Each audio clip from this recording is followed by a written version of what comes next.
Привет, друзья! Меня зовут Геннадий, и я профессиональный декоратор. Привет, дорогие подписчики! Давно не виделись. Поздравляю вас с Новым годом. Это первый выпуск в этом году. Ну что ж, друзья, с места в карьер. Сегодня мы будем наносить крутейшую венецианку в черном цвете, но это будет не классическая имитация какого-то камешка, это будет такое а-ля современное нанесение. И также у нас будет изюминка в нашем нанесении. Это специальный материал. Так, не это. Это вот у нас Wallpaint Lame. Это итальянское серебро, которое офигительно сочетается с нашей венецианкой, конкретно в черном цвете. Сейчас все увидите. Мне кажется, вам безумно понравится эта техника, потому что я лично ее обожаю. И также, друзья, у нас небольшое нововведение, точнее как небольшое, но достаточно большое. И если вы заглянете на наш сайт, то там много разных обновлений. Например, с сегодняшнего дня каждый наш мастер-класс, который записан на этом канале, будет продан в разделе материалы. То есть именно эти материалы, которыми я пользуюсь в этом мастер-классе, вы сможете приобрести с доставкой по всей России. Там вы сможете посмотреть граммовки, цены и все остальное. Также я выложу там, допустим, сейчас мы делаем черную с серебром, но я выложу еще там другие цвета, которые я рекомендую к нанесению с серебром, которые тоже будут очень классно смотреться. В общем, бегом на сайт в раздел материалы. Это новая фишка, можно будет заказать по всей России, но там еще и раздел инструменты есть, который обновился. Теперь там заказывать инструмент вообще абсолютно несложно. Можно заказать через Инстаграм, через ВКонтакте, можно через прямо сайт. В общем, друзья, инструменты у нас как раз с доставкой по всему миру. И посмотрите, что у нас есть за штука. Это такая хайповая тема, трапециевидная кельма. Наверняка вы видели ее в каких-нибудь итальянских или европейских роликах. Но в России это эксклюзив, друзья. Но сегодня уже можно заказать эту кельму у нас на сайте. Все в описании. Друзья, давайте теперь наносить нашу черную венецианку с серебром в современном стиле. Приступаем к мастер-классу, будем посмотреть. Погнали! Заодно за жизнь там поговорим, что да как. Как Новый год справили, а?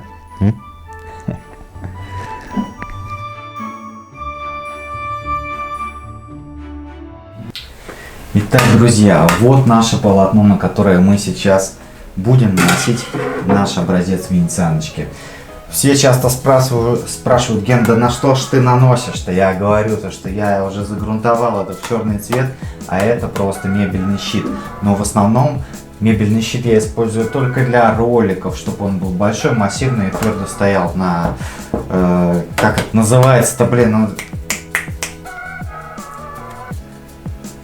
На мольберте, чтобы он твердо стоял на мольберте, его меньше шатает, но вообще все свои образцы я изготавливаю на ДВП. Те продаются практически в любых строительных гипермаркетах. Просто закатал черным цветом, взял краску Джокером полностью в черном цвете, также покупается в строительных гипермаркетах. Закатал, обклеил скотчем. Скотч самый простой, самый дешевый, чтобы он сильно не клеился, чтобы его можно было легче снять без каких-либо следов. И теперь будем наносить ДВП, друзья. Кстати, рекомендуемый размер образцов идеальный для того, чтобы вы смогли их удобно таскать и на объекты, и для того, чтобы вы смогли как бы преподнести свою работу так, чтобы заказчик примерно понял, как она будет смотреться на объеме. Это 40 сантиметров на 60 сантиметров. 60 сантиметров в высоту, 40 в ширину. Это оптимальный размер. В данном случае у нас размер больше, для того, чтобы мастер-класс более подробно и тщательно я вам все рассказал, как это на чуть большем объеме делается. В общем, делаем венецианку. Венецианка у нас черная, венецианка у нас дикоразовская. Изначально эту технику я взял с итальянцев, то есть у них здесь используется венецианка итальянская. Но в данном случае она абсолютно безболезненно заменяется на венецианку дикораза. Дикораза — это №1 производитель в России по декоративным материалам, мы их официальные дилеры. Вот так выглядит ведерко, это 4 килограмма, цвет SV10-70. Это абсолютно черный цвет, без каких-либо оттенков. Для начала нам нужно заложить базу. Если мы работаем на стене, нужно, чтобы стена была выровненная, четкая и обеспыленная, то есть пройдена грунтовкой глубокого проникновения. Небольшие мелкие царапины в данной технике допустимы, они перекроются, какие-то более большие нюансы недопустимы. В общем, наносим первый слой венецианки. Наносить я его буду япончиком. Это такой стандартный инструмент для пластичных штукатурок. Естественно, я считаю, это must-have, просто необходимо для каждого декоратора. Но если у вас их нет до сих пор, но не так уж и дорого они стоят, но купите у меня на сайте с доставкой по всему миру, вам они прилетят, ссылка в описании. В общем, кладем ровный слой. Ровный слой мы должны класть без каких-то геометрически правильных стыков. В общем, сейчас буду класть и потихоньку дальше развивать эту тему. Сегодня очень подробный мастер-класс. Так, друзья, вот наша венецианочка. Венецианка Дикаразо Ступка Венециана. Она у нас на акриловой основе, потому что в данной технике не нужна никакая известь абсолютно. Это у нас техника такая современная, будем ее называть. И вообще известковые материалы я крайне редко использую, именно что касается венецианок известковых, потому что они обычно геморройнее, на них легче накосячить, и просто, не всегда они, точнее, редко, когда они вообще, оправдывается этот выбор, да, именно когда с известью можно сделать что-то действительно круче, чем с акрила. Обычно с акрила можно делать все что угодно, с нормального акрила. Нормальный акрил — это из русских производителей, венецианка дикаразовская. Это из итальянских производителей идеальная венецианка Рококо. Wallpaint фирма. У нас она тоже будет продаваться, тоже будет мастер-классы на эту тему, и даже, возможно, будут платные мастер-классы с супер крутыми техниками, которые уже для продвинутых мастеров. Вообще, друзья, давайте поговорим об обучении, потому что в этом году я настроен все-таки больше в эту сторону расти. Мы и так делаем достаточное количество объектов. Кстати, всю работу на объеме вы можете посмотреть в моем инстаграме. Также мы там недавно делали большой розыгрыш огромных комплектов инструментов. Вот вы не подписались и в розыгрыш не попали, а розыгрыши еще будут, и не один, и не два. Так что лучше подпишитесь на инстаграм, заодно посмотрите на работу на объеме, как это вообще делается. Я там про многие нюансы рассказываю. Кстати, у меня там был пост недавно про то, на какую камеру я снимаю. Собственно говоря, я делал обзор, какие камеры лучше всего для блогеров. И там были разные ценовые категории, вплоть до 130 тысяч, от самых таких бюджетных за 30-ку. В общем, друзья, кладем ровный слой, да, то есть примерно миллиметр слоя минимально делаю. И обратите внимание, что я не делаю прямых, длинных, растягивающих малярных движений. То есть все, что касается декоративки, это все у нас должно быть закругляющими движениями, и движения должны быть достаточно короткие, чтобы они в массе своей смешивались, переходили один в другой и не читались как стыки. Так вот, по обучению. Я сейчас еще готовлю онлайн обучение. Да, действительно, раньше я говорил, было такое, что онлайн обучение это не то, нужно, чтобы мастер обучал как бы лично. Ребята, если вы хотите обучиться лично, то, пожалуйста, все так же на моем сайте по ссылке в описании. Приезжайте ко мне в Питер, ко мне ездят ребята абсолютно с разных городов, даже мира, не только России. И я их обучаю. У меня сейчас 3-дневный курс декоративной штукатурки от А до Я называется. Он стоит на данный момент 12 900, возможно, скоро будет подорожание. В общем, не суть, я готовлю онлайн обучение, тоже масштабное. И раньше я был против него, потому что, опять же, повторюсь, да, я говорил о том, что мастер должен обучать лично, но сейчас некоторые люди продают уже свое онлайн обучение. И я смотрю на это качество, это вообще ни о чем. То есть, понятно, что в принципе, да, лучше я сделаю хорошее, крутое онлайн обучение, чем эту нишу просто займет какой-то другой человек, который будет продавать какую-то хрень, да, вы купите и ничему в итоге не научитесь. Я-то уже проверенный методист. Вы смотрите мои мастер-классы на ютубе, вы уже понимаете, кого вы там покупаете эти обучения, понимаете, у кого обучаетесь, что я не какой-то там фейк, я человек с огромным стажем, я проверенный, так сказать, человек, методист со своими техниками. Поэтому все-таки онлайн обучение будет у нас. Потому что часто, если честно, просят меня, спрашивают, а есть ли оно, и я думаю, все-таки надо сделать. В общем, друзья, ладно, заговорились мы. Как вы, кстати, Новый год-то отметили? Напишите, кстати, в комментариях, как кто отметил Новый год. Я в этом году реально, хорошо отдохнул. Я 5 числа уже у меня просто ноги чесались, я бегал по квартире. Что же делать? Надо что-то делать. Но я заранее это не предусмотрел. Нужно было мне заранее заказать материалы, инструменты, чтобы было чем заняться. Но вот, к сожалению, пока пришлось ждать, пока все выйдут из отпусков. Все, положили слой. Слой достаточно быстро сохнет, вы обратите внимание. Видите, здесь уже такое матовое, да? Это значит, он подсыхает. Слой минимальный, по сути, миллиметр, да. Я думаю, 2 часа примерно ему хватит, но максимум 3 часа для того, чтобы он полностью высох. Если вы захотите заколеровать вдруг из вашей венецианки, там какой-то на местности купить и черный цвет такой же заколеровать, я вас предостерегу, потому что именно такой черный глубокий цвет колируется профессиональным пигментом. То есть этот цвет я мешал не вручную, этот цвет заколерован на машине с профессиональным колером, потому что он очень глубокий, ядреный. Тут нужен именно такой супер пигмент, который его прям сделает таким насыщенным. Все, ждем высыхания, после этого приступаем ко второму слою.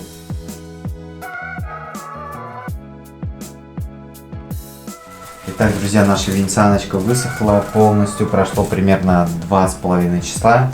Теперь делаем такую хитрую штуку. Идете на кухню, туда, где у вас лежат пакеты с пакетами, берете там пакет. Первое, что нужно сделать, это вот у нас здесь есть яркая сторона, да, мы выворачиваем его. Затем, в данном случае я использую вискозную губку. Если хотите, можете купить у меня на сайте, ссылка в описании.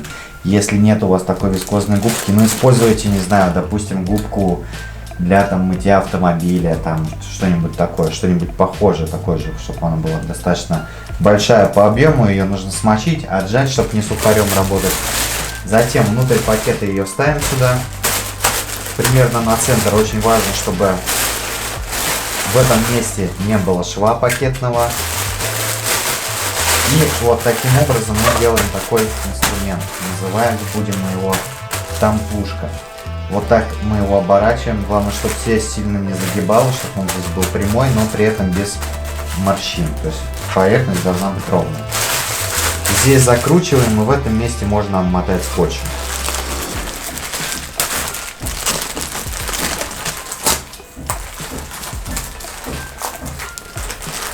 Все, закрутили скотчем, теперь у нас есть вот такой инструмент. Сюда будем наносить материал и будем растамповывать его. Сейчас все увидите. Наносим вот такое количество материала. Очень важно, чтобы здесь он тоже был хаотично распределен. И смотрите, пока у нас наша импровизированная тампушка совсем такая жирная, там много на ней материала, нам нужно этот материал немножко подраскидать. То есть я слегка прислоняюсь в одном месте, в другом, в третьем. Сразу же не сильно не долбите, потому что можете переборщить. То есть я вот эту вот жирноту, я ее как бы распределяю после того, как я уже понял, как это работает, да, сколько у меня материала на инструменте, я уже начинаю вот эти вот места соединять. Очень важно, чтобы каждое прислонение, движение вот этой вот тампушкой, оно каждый раз было у вас в разную сторону. То есть нужно крутить рукой. Очень важно не делать ровных стыков на объеме, да, то есть всегда работайте пазлами, вот такими кусками по там, условно там по трети квадратного метра, да. После того, как мы натамповали, это нужно сразу же разгладить. Для того, чтобы аккуратненько это разгладить, мы берем япончик. То есть вот я даже работаю сейчас обратным хватом, беру вот здесь 2 пальца, здесь 1. И таким образом в разные стороны с легким нажимом я расправляю весь материал. У нас получается такая интересная легкая фактурка, да, ну что-то похожее на карту мира, но немножко по-другому. После того, как мы вот в таком виде нанесли нашу венецианку, я добавляю острова. Делаю это абсолютно тоже сразу же по сырому. Беру небольшое количество материала. Во-первых, для чего я это делаю? Во-первых, так интереснее смотрится сама фактура. А во-вторых, таким образом мы экономим наше серебро, потому что все-таки сам итальянский материал, который сверху у нас идет, он такой более дорогой. Ну видите, вот такие. Главное, чтобы вот эти вот острова, которые мы добавляем, они тоже были какой-то неправильной геометрической формы. То есть они должны быть все такие закругленные со всех сторон и с рваными краями. Тогда это будет красивый рисунок. Можно тамповать дальше и дальше уже продолжать. Данное нанесение на объеме, вот опять же посмотрите, да, сколько материала. Данное нанесение на объеме, когда рука набита, уже достаточно быстро работает. То есть, ну, в принципе, техника, она мало того, что она эффектная очень даже, она еще и достаточно эффективная. И когда рука набьется, вы будете прям реально быстро ее делать. Да? То есть я не оставляю, смотрите, я практически никаких пропусков не оставляю, полностью, да, затамповываю. Но при этом не тампую в одно место несколько раз. То есть вспомогательным шпателем расправляю опять материальчик. И вот это вот быстренько сейчас тоже все затампую. Допустим, сейчас я делаю 2 тамповки с одним разглаживанием. Вам лучше так не делать, пока вы начинающие. Лучше один раз натамповали место, сразу же разглаживайте. Ну и вот, опять возвращаюсь в эти места. И аккуратненько сглаживаю всю нашу фактуру. Вообще венецианка дикораза отлично подходит для этой техники, потому что она достаточно густая. Тут именно нужно, чтобы материал держал некий небольшой слой, тогда все получится красиво и все получится так, как именно нужно нам, потому что сверху еще у нас будет протирка серебром. Так, сейчас опять же добавляю острова какие-то. Вот взял столько материала.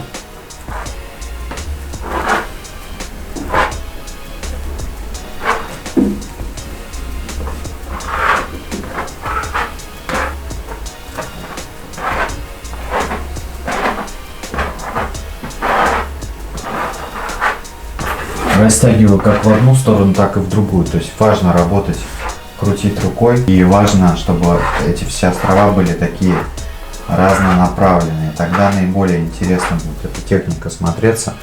Ну, в принципе, мне уже нравится такой вид. Все, нанес вот в таком виде. Теперь можно оставлять этот вариант на высыхание. Опять же, примерно на 2,5-3 часика оставим. И дальше будем делать следующие манипуляции. Все. Пусть сохнет, пока что мне все нравится. Ждем высыхания.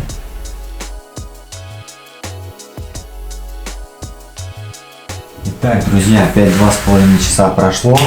И теперь время наносить нашу лессировочку. Сейчас мы немножко поговорим о материале.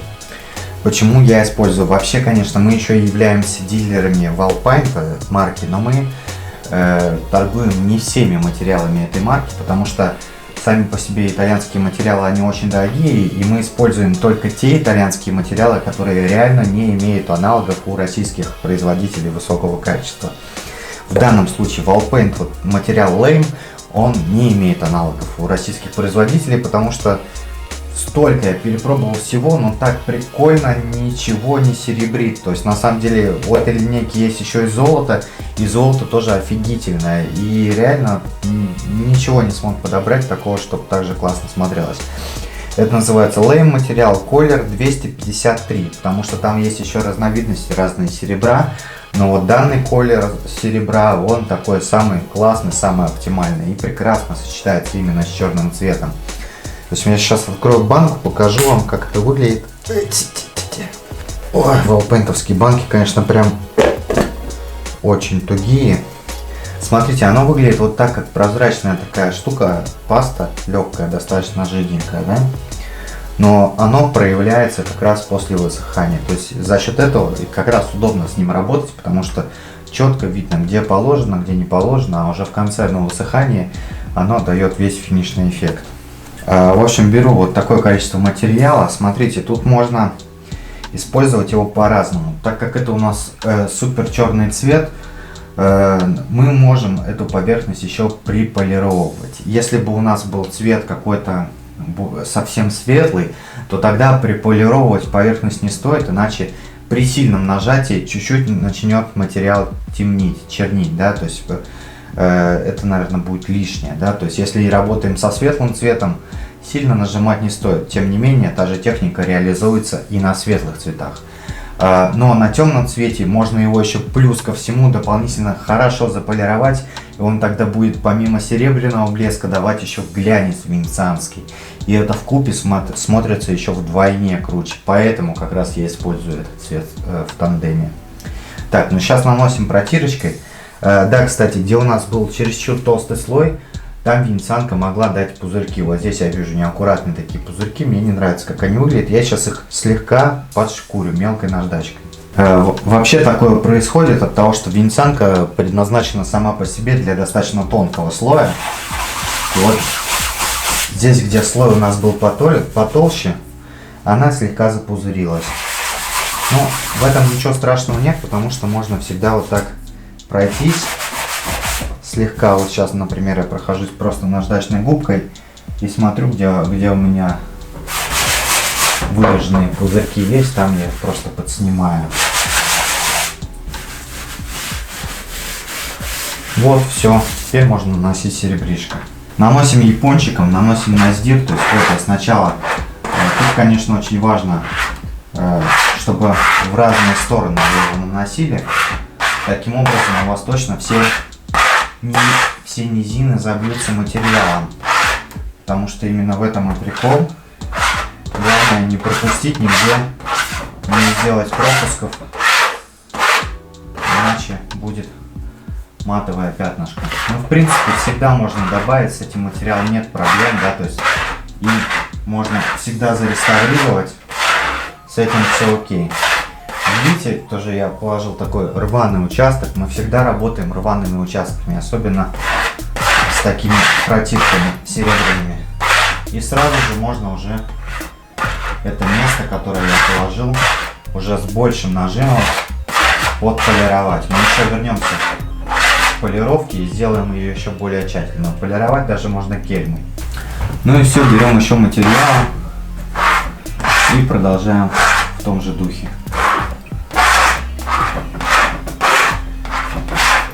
Сначала я наношу какой-то участок, где-то треть, четверть квадрата, потом возвращаюсь, подполировываю.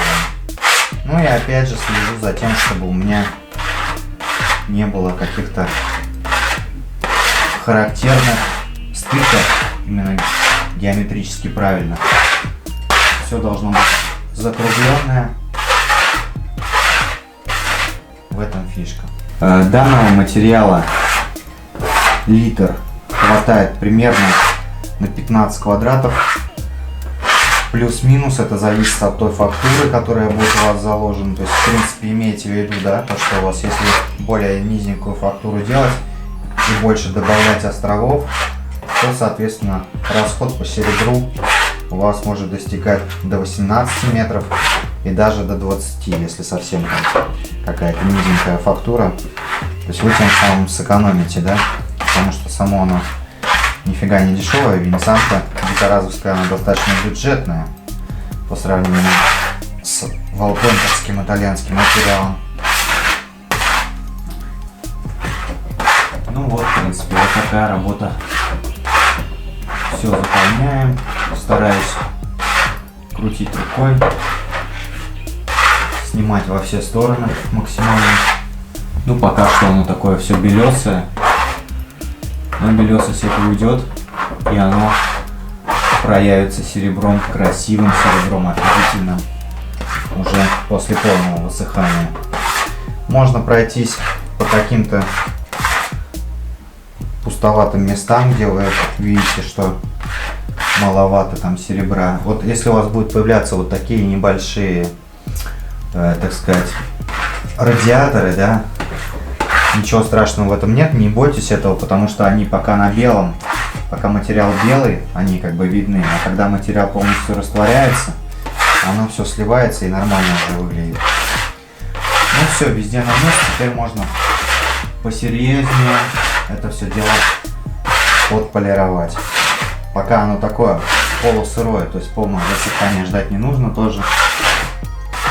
Можно даже взять кельму и пройтись для еще более лучшей полировки кельмой. Но я предпочитаю совсем уж сильно тоже не злоупотреблять полировкой. То есть пусть она будет, но будет тоже как бы в меру. Ну в целом вот. Теперь нужно дождаться высыхания. Сейчас я скотч сниму и как всегда покажу вам, как выглядит эта работа под разными углами и разным освещением.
Друзья, сейчас этот ролик у меня уже на монтаже, я заканчиваю. Я понял, что здесь в этом ролике я очень много раз говорил о своих каких-то платных программах, но хочется упомянуть опять же о том, что этот видеоблог бесплатного формата так и будет дальше продолжаться. Естественно, я никуда не пропаду с бесплатным форматом.